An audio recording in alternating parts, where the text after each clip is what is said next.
Welcome to the KBB Review podcast. I'm your host, Andy Davies, and this is episode 5 of season 6. And yes, to answer the obvious question, I do still have a lurgy. It's not the lurgy, not the lurgy we all think it is. I've done enough tests to confirm that it is not, but my head is still full of something that you can almost certainly hear in your ears now as I talk, so I really apologise for that. But the show must go on. It just might stop every now and again to cough or blow its nose.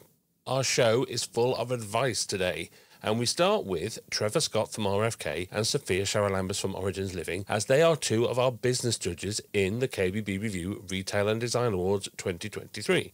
And why are we talking to them now? It's because entries close on this coming Thursday. That's November the 17th at 5 p.m. There will be no extensions. It's called a closing date for a reason. So if you're there now, beavering away on your entry, you'll surely want to hear some insight from the very people who might be reading it. What are they looking for? What do most entries not do enough of? And why is waffle your biggest enemy? Then, in a total change of gear, I'm talking mortgages and the housing market with friend of the show, Iain Swatton from mortgage tracking and comparison site Dashly.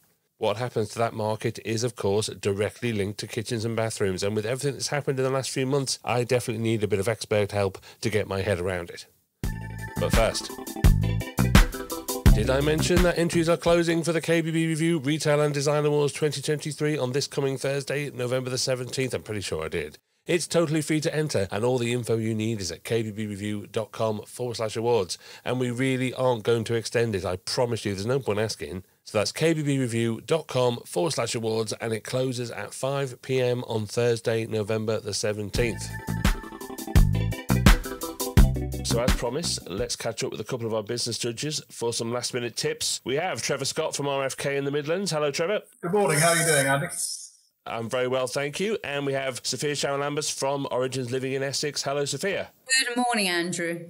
So let me just quickly recap the judging process to give us some context here. We're looking at the Retailer of the Year, the Showroom of the Year, and the New Retailer of the Year categories. And there's obviously a kitchen and bathroom version of each, so it's 6 categories in total. And people send their entries in via the website, and the judges then independently score those entries against a list of criteria. And that list is different for each category. I add up all the scores, and that gives us the top 4 in each category. So each of those 4 finalists in each category then get the visit in person by one of the judges, and from that second stage, the winners are chosen. So it's very comprehensive, pretty straightforward, I think. So, Sofia, let's start with you, because you've been one of our judges for a few years now. So let's kick it off with the question that anyone still putting their entry together will want to know. What are you looking for when you see those entries for the first time? What are the things that jump out at you? I want them to articulate exactly what was, as a new bathroom retailer, what is it that they're doing? Why are they different? Most importantly, what value are they adding to having a showroom for the customer? Because ultimately it'll be the customer who is the winner. And that for me is the value. I don't want fluff. I don't need lots and lots of paragraphs. I just need it succinct. What are you doing? What was the basis? Have you got a plan for this? How are you going to execute it? It's not about fancy words. Yeah, we have that a lot, don't we? I think people feel they need to write an essay. And I think that sometimes the writing of the essay is what puts people off entering, because they think, well, I haven't written an essay since I was at school. But actually, you've got to think sometimes that judges have got so many entries to go through that what they want is a really succinct bullet points, the facts and the figures, the idea, the plan, as you put it. I think that's a big part of it, is like break it down. Imagine you're a judge, and what would you want to hear and read about for a business? Yeah, I don't want fancy words and long sentences. Just get straight to the point. This is what we're doing. This was the thinking about the displays, the layout, how they do the marketing. And most importantly, and I always say this, is not about how much you've spent in the showroom. It's about what you've done with the investment that you've put in. So whether you've spent 50,000 or 250,000, that's not going to sway the judges. It's not a popularity contest. It's not a beauty contest. It is a holistic look at the whole business, and it's not about how much you've spent. Well, we'll revisit that in a minute, I think. But how about you, Trevor? You did this for the first time last year. You're back for 2023. What are you looking for in that first look of entries? Well, quite interesting, because Sofia has said bullet point, keep it concise, keep it precise, all of which I agree with. But funnily enough, all 4 of our top entries last year did actually post quite lengthy entries. It's about detail, really. If you don't provide me with enough information to get a picture of what your business is about, then you're already at the bottom of the pile. So whilst on the one hand I do agree with you, Sophia, on the other hand I do think we need meat on the bones in order to be able to paint a full picture of an applicant's business, because we've got a lot to look at. So they do need to be concise and they do need to be precise. But equally, we need to have enough information to make sure that the full picture of your business is being painted. Oh, no, I agree. I agree with you, Trevor. I think sometimes there's just far too much waffle and detail to the point we don't need to know that detail. We just need to know enough. I agree totally, Sophia. Bullet points work really well for me, but I don't mind if there's 2 bullet points or 15 bullet points, as long as they are clear and precise in what they're trying to put over. I suppose it's about making every word count, isn't it? And if you do put the information in there, make sure it is useful, pertinent, relevant, and it's not just, as you say, Sophia, filling up the space for the sake of filling up the space with words. As Roxette put it, don't bore us, get to the chorus, right? So is there anything, Sophia, that you wish you'd seen more of? Is there anything that you go through these entries and you think, oh, I wish they'd just do more of that. I wish they'd include a bit on this. Absolutely. I think for me, and especially the background I come from, there is not enough about the marketing. It's all about the product, the displays, but there is not enough about how they're going to attract their target customer into the showroom. And I'd like them to put more effort into that. Right, so part of the planning and strategy, because you've judged the new retail, the new bathroom retail of the year. And so what you're saying here is, look, it's a new business. I want to know how you're going to get customers in there. It's a pretty obvious part of the plan if you're starting a new business. Even if you're an experienced retailer opening up a separate business, which sometimes is the case, it's a pretty fundamental part, isn't it? Is how are you going to get those customers through the door? Yes, and another point as well that I don't see enough of is how do they train their team? There is not enough about there, and I know I said to Trevor, keep it concise, but there's no focus on the training because your team are your ambassadors. They are the ones that are going to bring the business in. Okay, yes, the marketing's going to bring it in, but once they come in, how are you going to make sure you convert them, and are they trained? Yeah, I mean, training's absolutely key. Quite agree. It's something that the industry has been banging on about quite a lot over the last few years to varying degrees of success. But without a doubt, demonstrating that as a business, you've got training front and foremost in your thinking when it comes to staff development is absolutely key to me. Your business is nothing without its people, is it? I mean, Trevor, you did the kitchen retail of the year last year, didn't you? That was the one you were mainly looking at. Yes. They're very established businesses, very successful businesses, obviously. But is there anything in there, that you're also thinking, God, why do they leave that out? One of the things I wanted to get across anyway at this stage in the process where you've still got a few days left to get entries in is you've got to be in it to win it, Andy. If you don't enter, then you're never going to win an award. I can't express strongly enough how important and significant winning one of these awards is to a business in this industry. We're fortunate enough to have one of them, just the one. It sits loud and proud, front and foremost in our trophy cabinet, and we'd love to win another one. And I think from a marketing point of view, and this is where I agree absolutely with Sophia, painting a picture for us of what you do to market your business is incredibly significant. And, winning an award and having an award in your cabinet and using the fact that you've won an award within your marketing is also very important. So nobody should dismiss the importance of winning one of these trophies. I mean, Sophia made a very good point, didn't she, as well, that you're not looking for who's got the most money, who's got the biggest showroom, who's got the most staff. That's not part of the criteria at all, is it? No, not at all. Last year I was looking at businesses that varied in size from under £1 million a year turnover to in excess of 30 million turnover. So it's a very, very broad scope. In the top 4, 2 of them were pretty significant players when it came to turnover levels, and 2 of them weren't particular. The level of turnover was irrelevant. It was the quality of the entry and the quality of the business and what they were doing as a business to raise their profile, maintain a good balance within their business, win and retain customers, and have a really good business that holistically worked well for everybody. The consumer, the staff, the suppliers loved you, the lot. My little catchphrase that I bore people with all the time, and that is, this is all about judging what you've done with what you've got. And I think that is the message to hammer home all the time. Now, let's talk a little bit about those face-to-face visits, because they're a big commitment. And I'm always so grateful for the time and effort the judges put in, because they are from the north of Scotland to the tip of Cornwall. But look, Sofia, why do you think it's important to have that stage? What do you learn that you can't see in a written entry? Well, so everything's written in the entry, and then you turn up at the showroom. And for me, I have a look at it intuitively as well. It's the nuances that you pick up that you can't pick up in the writing. And also sometimes they want to expand on it in the actual visit. So for me, it's crucial to have that visit, despite, planes, trains and automobiles. And a lot of the times I've picked up a lot more once I've been at that showroom. I've been in a position where you look at the 4 finalists and with their written entry, you're not quite sure, because they're both equal, they're both really good. But once you've got to the showroom and you've met everyone and you've seen the place, then you think, yes, they have something extra that the other one doesn't. And I look at things that they wouldn't think I'm looking at. I don't want to give away my secrets, but it's very intuitive. Getting the application right in the first instance is what drives us to the point where we have a shortlist that we then go and visit.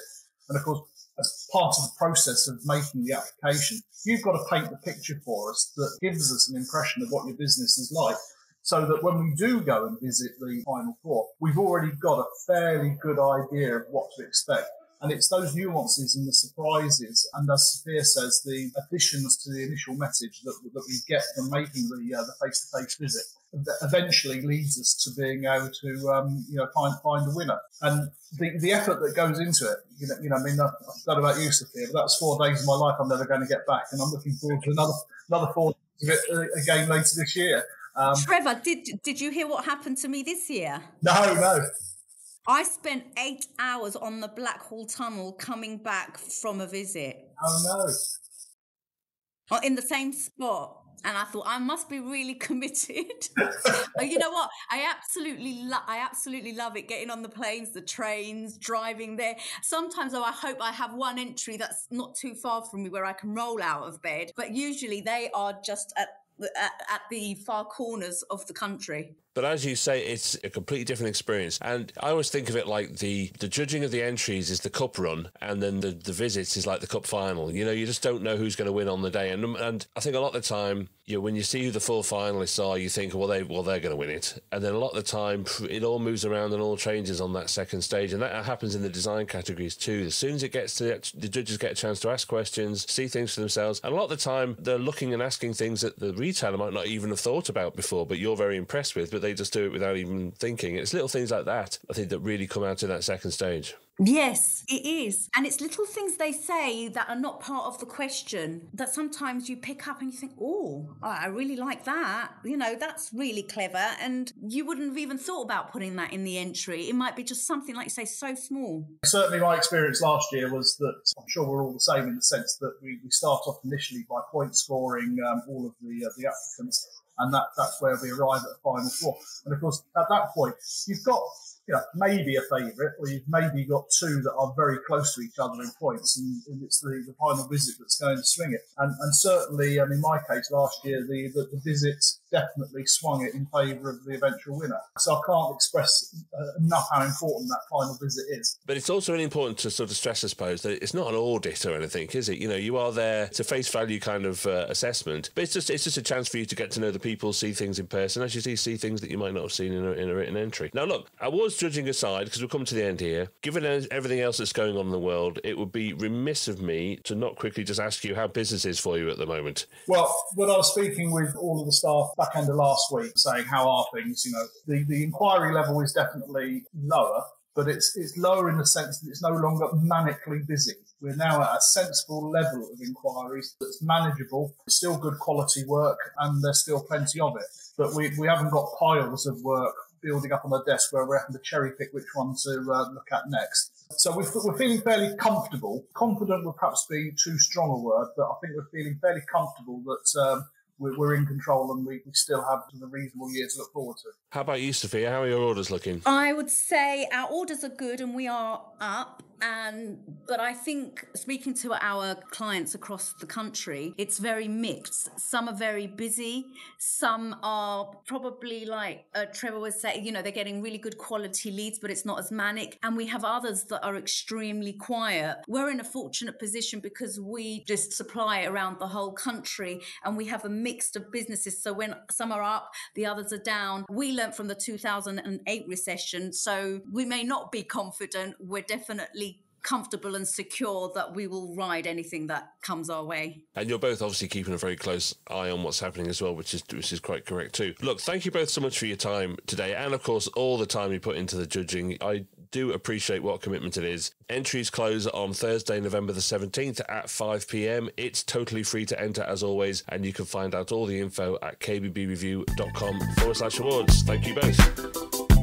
Let's switch now to the housing and mortgage market, and joining me down the line is friend of the show, Iain Swatton from mortgage tracking and comparison site Dashley. Hello, Iain. Hello, Andrew. How are you? I'm very, very well, thank you. You can hear my cold, obviously, but apart from that, I'm soldiering on. Good. So look, right, I think we last spoke, Iain, I think, back in May, which is, it isn't that long ago, is it? Because it's still only November. But I think it's safe to say that a lot has happened since then in terms of people's finances, rates, house prices and everything else. So pretend, if you can, Iain, that I don't know an awful lot about it. I know it's hard. But can you sum up for us what's happened and what's going on in the market right now and what the biggest factors affecting it are? Of course I can. And gosh, May isn't that long ago, but it certainly does seem that way in terms of the economy and the mortgage market. So what we've seen over the last few months is the Bank of England raised base rates. So we've now got base rate at 3%, and that was a 0.75% increase. And there is sort of an expectation that interest rates will rise to there was an expectation that interest rates going to rise to 6 or 7%, although that for many economists is now likely to settle around the 5%. And we've also seen some economists saying, well, actually, we might be going too far because UK is going into recession and all the sort of stuff that brings. So, you know, the pressure on those interest rates. And what seems really like a long time ago is back in May, we weren't talking about interest rates at that sort of level. So a lot gone in terms of the marketplace. Typically, what impact that's had is on mortgage rates increasing. What we've seen since May, I don't know how many prime ministers or chancellors we've had over that time. I've lost count, actually. But we've certainly seen that pressure on the base rate has impacted on interest rates. And typically now, for a 2 or 5 year rate, fixed rate, you're talking around the 5% mark, that sort of level. So, which is quite a big increase from where it was not so many months or so ago. Right, so house prices, moves, remortgages, big drivers for the new kitchen and bathroom market, of course. They go hand in hand. So let's try and sort of unpick some of that, see how it might affect people's money. Okay, so house prices have dropped a bit, haven't they? But they're dropping, obviously, from a period of lots of growth over many months. Yes. So house prices, yes, they've sort of peaked and they're now starting to dip down. The general view is that house prices will go through some form of correction. And what economists mean by correction is that they'll come down. And depending on who you're talking to, depends on to what level they will come down. But typically, most sort of commentators are saying that prices will drop down to around 2021 levels. So levels of a couple of years or so ago. Now, to put that into perspective, Andrew, house prices over the last couple of years have risen exponentially. They've really gone up at a pace coming out of COVID, etc. So when we go back to 2021 levels, even at that time, house prices were high. So the market is not factoring in a house price crash, but a correction down to 2021 levels. Right, so we don't need to panic too much about that for now. Correct. Fingers crossed. Right. Okay, fingers crossed. So we had the mini budget, the infamous mini budget, right? And if ever the prefix mini has ever been widely misused, it's probably then, because it had such a massive impact on everything and cleared out most of the cabinet as a result of it. So what's happened because of that? Because there was a huge period there where loads of mortgage products were being withdrawn from the market. People who had had offers were getting them taken away from them again. What did that uncertainty around mortgages do to the market?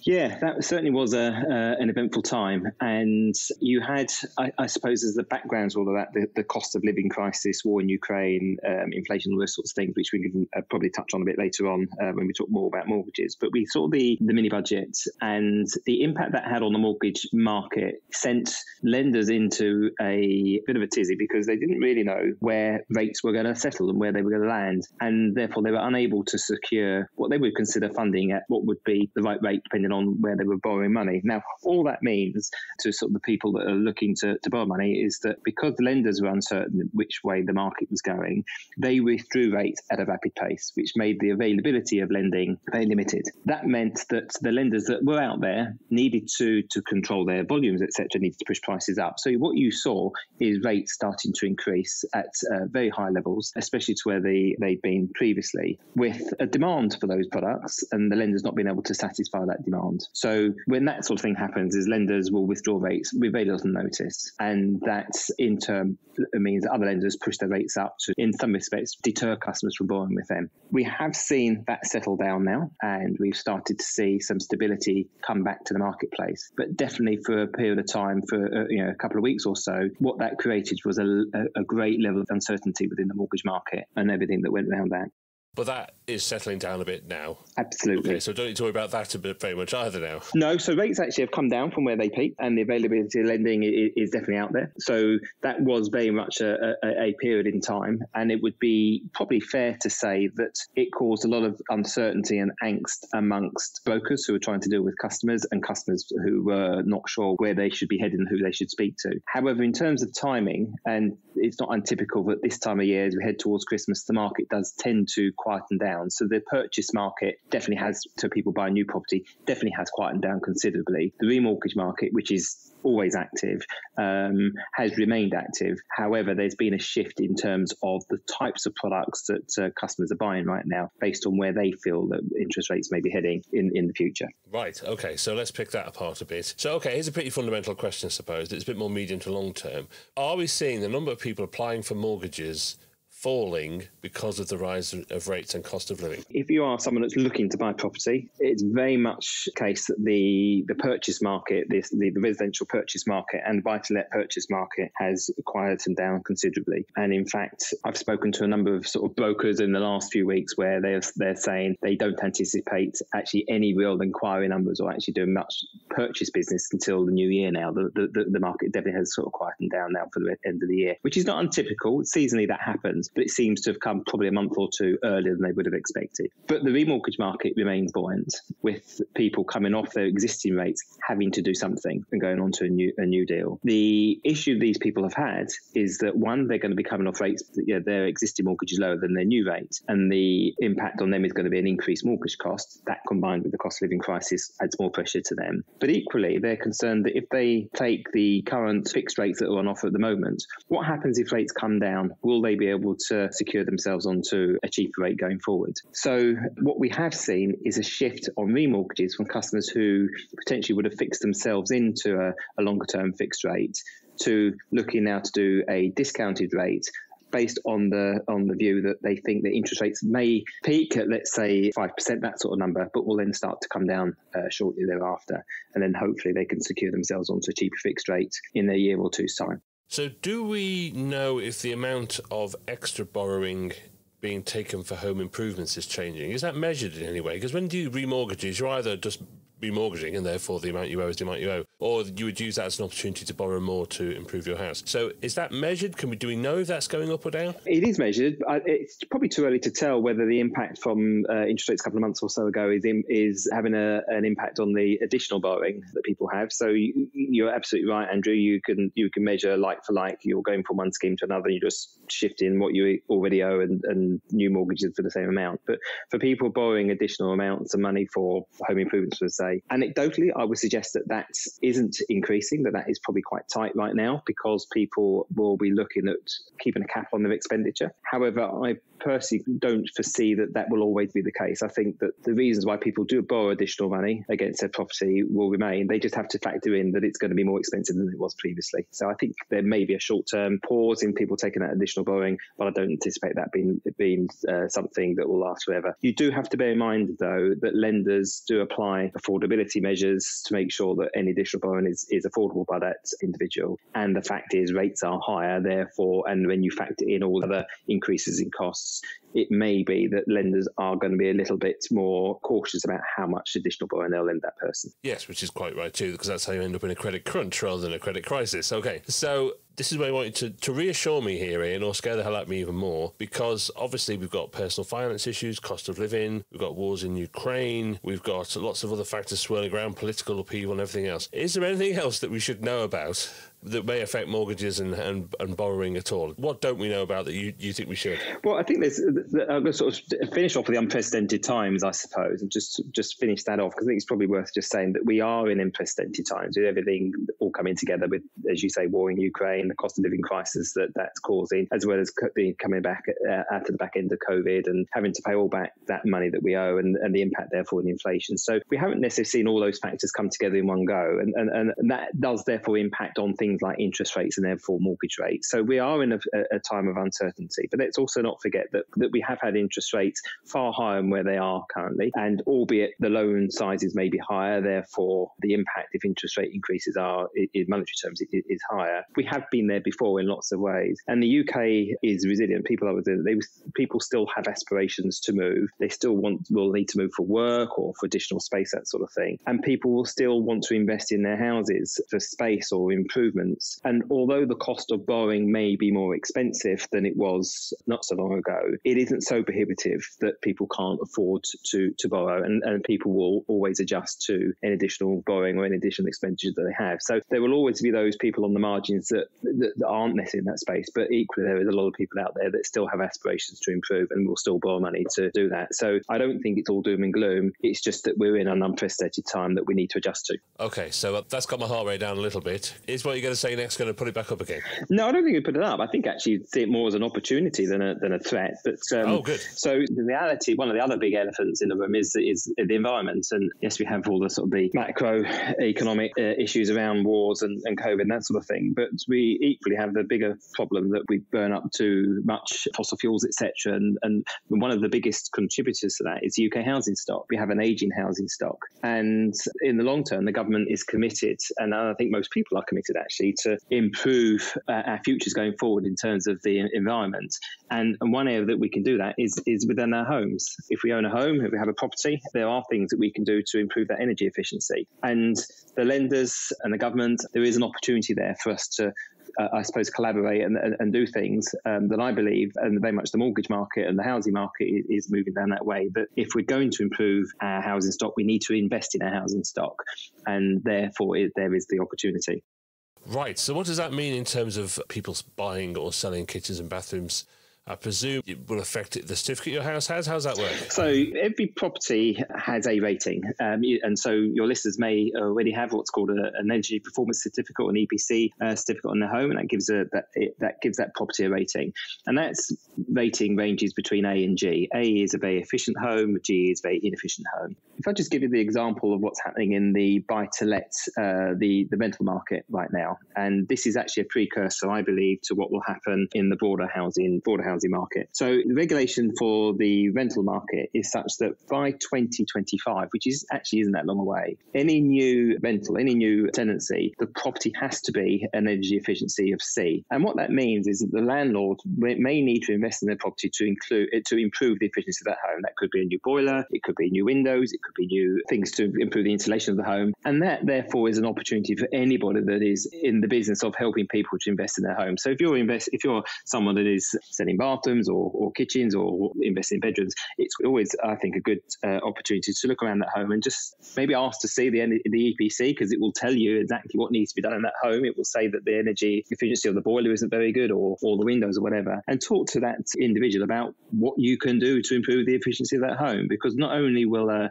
well spec'd out and good bathroom or kitchen have a positive impact on the value of a home, so will the efficiency of the property too. So go back to the buy-to-let market, as I was mentioning. The landlords are being, through regulation, told to improve the efficiency of their homes. As I say, new tenancies 2025, all tenancies by 2028. That, in my view, is a precursor to what will happen in the wider residential market, in that all homes will have that same regulation applied for homes that are being sold or have come to the market.